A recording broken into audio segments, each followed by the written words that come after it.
My name is Partha Mishra. I am a stem cells consultant. I have my own stem cell center in India, in Bangalore, wherein we treat very high-end complex cases like stroke, spinal cord injury patient, chronic kidney patients having extremely high creatinine, levocodosis, cancer patients, autism, hyperactiveness, cerebral palsy. Those cases, basically those complex cases wherein medical facilities doesn't extend their helping hand to them. So we are the hope for all those people who are in the complex care. What is stem cells? See, it's many people are not aware of it. Just a basic example: stem cells. When a lady conceives in her stomach, when she is expecting a child, the very first shape that we see is of a small egg, and in medical language we call it as zygote or a mother cell. So that small egg, multiply itself to various organs, to heart, to kidney, to muscles, and it forms a human baby. And when it comes out, it kind of gets stored in different areas, like in the umbilical cord, wherein a lot of people are saving right now the umbilical cord. It goes and stores in your fat tissues, it goes and stores in your bone marrow. But as we age, more than 30, 35, the production of stem cells in the human body reduces with the age. That's where you see the wrinkles coming in, that's where you see a lot of other challenges coming in. You feel pain, inflammation and all, and you need outside help to improve your quality of life. That said, this patient from Singapore, Mr. John, he came to us complaining of very high end of his knee challenges. The doctors over there, they told him to do a knee transplant or knee replacement.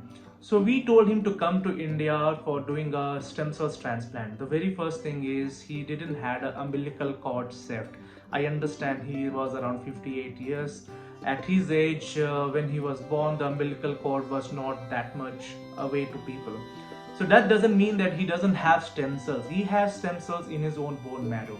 Many people get afraid when they hear bone marrow. It's not a bone marrow transplant. It just takes 5 minutes of a aspiration process. The same way where you withdraw your blood for any viral infections or diabetes to test the blood. The same way we will withdraw 20 to 25 ml from your bone marrow. Hardly take 5 to 10 minutes.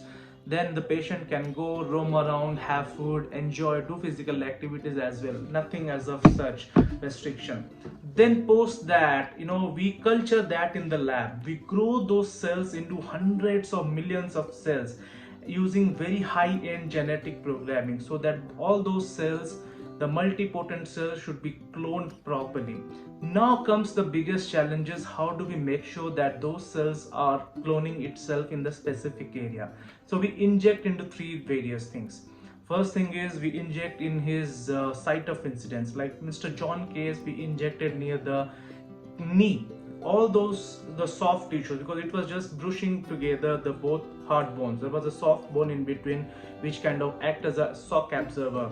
So those soft bones were started creating on its own after we injected those cells of his own body. There is no side effect, it is his own system that we are using. So slowly, over a period of 3 months, it takes to mature. So the first set of injection, it is site of incidence. The second set is intrathecal or intramuscular as well, and through the IV. 3 divisions we give, and 3 way of helping him out. And what happens is, over a period of 3 months, the cell starts cloning itself to those specific bone cells, the soft cells, and it starts preparing, recreating new things. The ligament which was destroyed starts creating up. So now you have a good flexibility in your knee and you are completely cured. What happens in arthritis? People say, if you're not feeling well, have a painkiller. The second step is go to a physio. The third step is surgery. It's not required if you know about stem cells. The reason I'm making these videos is to make people aware of what exactly is stem cells and how can we help you guys. Now that said, everyone cannot afford it. It's a costly process, I understand, and I'm very upfront to it. Of course, when we compare ourselves to the developed countries like US, Switzerland and all, we are pretty cheap, but still it is costly. We know that we can help people, but unfortunately we cannot. So I came up with something known as this Funblis. I'm sure everyone knows it. I'm sure everyone knows what is this product.